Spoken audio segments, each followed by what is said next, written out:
Halo, saya Julius dari Popstore Indo. Selamat datang di Vakan Trip.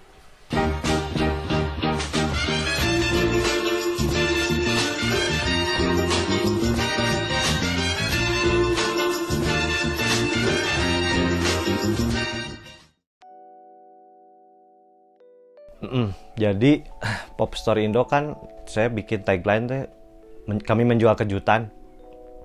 Jadi dalam perjalanan hidup saya tuh memang selalu menemukan kejutan ya.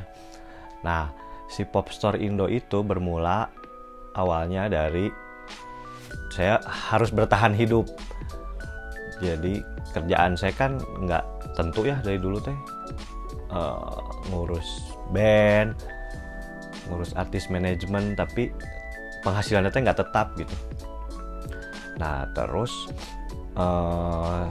tahun 2014 saya tuh mau nikah, butuh dana lumayan lah, tabungan teh habis gitu, udah ngedepein gedung, catering, dokumentasi dan lain-lain bla bla bla, kurang tuh duitnya buat biaya nikah teh. Terus ngebongkar lemari, ternyata ya sekalian decluttering ya, barang-barang tuh ternyata banyak yang udah nggak dipakai tapi masih saya simpen. Akhirnya saya jualin, bikinlah Instagram namanya Popstore Indo. Tapi jauh dari sebelum 2014 itu, saya memang udah jual beli barang dari 97-98 lah, dari nongkrong di PI gitu, dari beli Dogmart harga 40.000, dari jual beli kaset, sepatu, outfit gitu, beli di Cimol, dijual di tongkrongan A. Di tongkrongan A ada orang jual lagi barang, jual di tongkrongan B, jual di tongkrongan C, gitu aja muter gitu. Di tongkrongan kampus dapat barang, jual lagi di tongkrongan anak-anak skena. Gitu juga kebalikannya, dapat barang di anak-anak skena, jual di tongkrongan kampus. Gitu aja.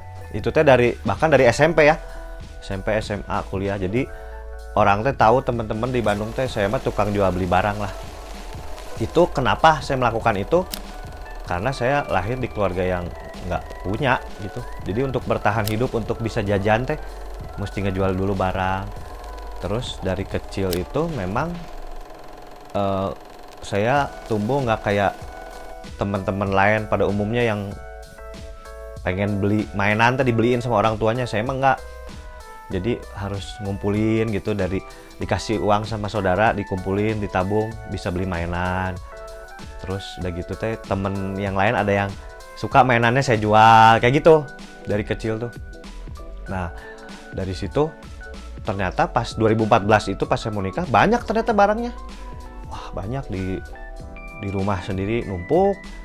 Di kosan dulu saya ngekos di Jakarta, sempat kerja di Jakarta, di kosan banyak, di rumah orang tua juga masih banyak, jadi banyak. Ya udah akhirnya bikinlah Popstore Indo, dan barang-barangnya memang random aja, memang ya penuh kejutan itu hidup saya, karena banyak jalan tour sama band juga, nemuin flea market kalau di luar, nemuin barang loakan, barang second murah-murah, jadi beli aja. Ya memang mostly yang saya beli barang-barang yang saya suka.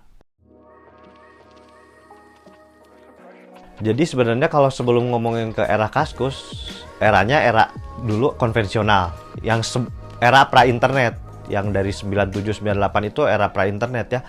Dapatnya memang bener-bener di tongkrongan, anak-anak skinhead jual barang gitu. Terus saya suka, ya udah beli untuk dipakai. Tapi ketika dipakai seringkali di tongkrongan lain, keren nih barangnya, akhirnya dijual lagi dengan ada margin.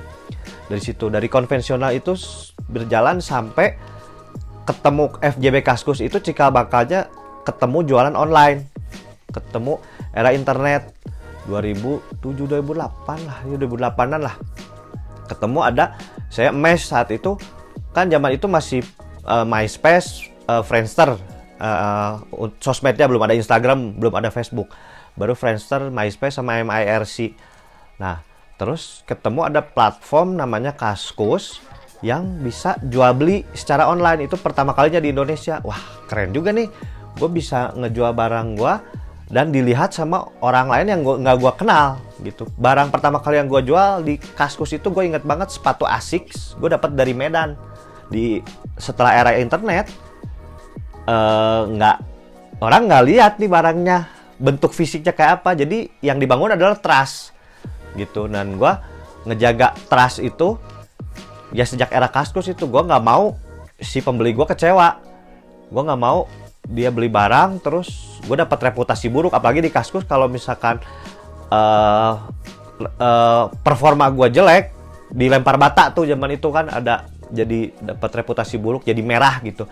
Jadi disebutnya ya seller nggak bener lah, penipu lah dan lain-lain. Nah gue ngejaga itu, gue ngejual barang sesuai dengan deskripsinya, dan ya alhamdulillah sampai sejauh ini fine-fine aja lah. Butuh duit pas buat lahiran anak, gue ngerelain koleksi-koleksi vinil gue dijual. Seller-seller dari Jakarta juga datang ke rumah ngeborong barang, ya udah buat bertahan hidup. Terkadang kita ya udahlah ngelepas lah, walaupun aduh sayang banget. Dan sampai sekarang juga gue masih banyak barang yang nyesel dulu gue jual, gue cari lagi sekarang masih belum dapet. Tapi ya udahlah, mesti direlain gitu, udah lewat mah.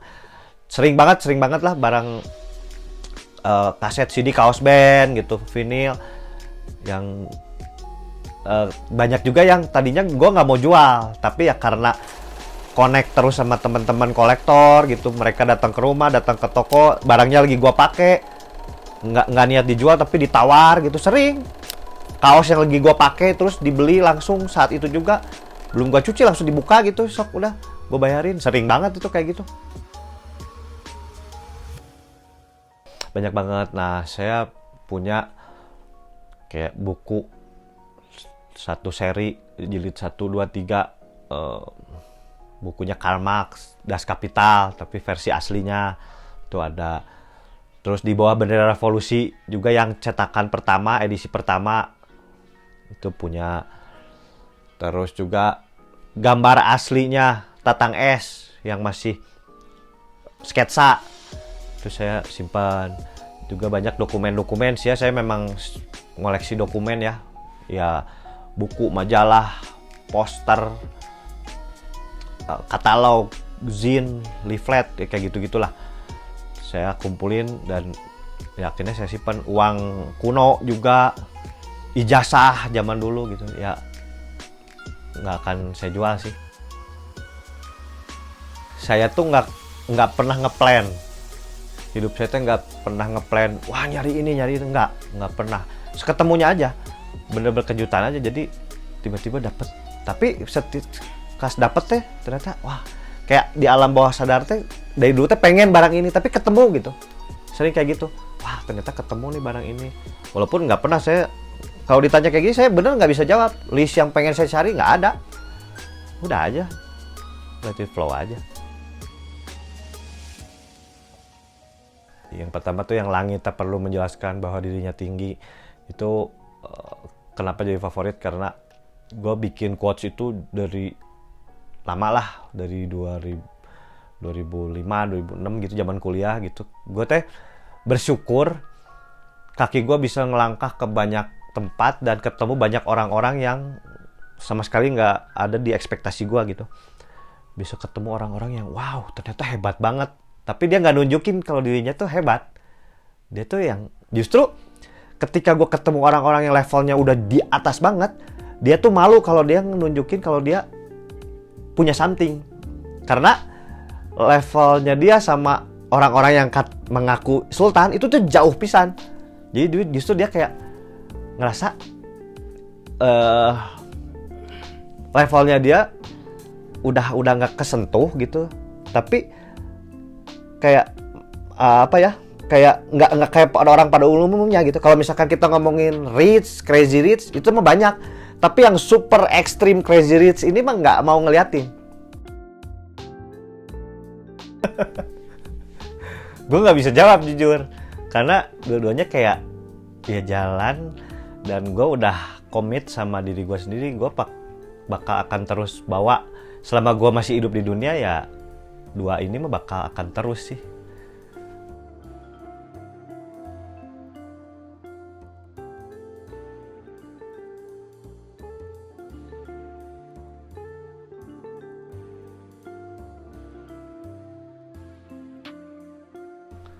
Thank you Vakan Trip, enjoy the hunt, love the find.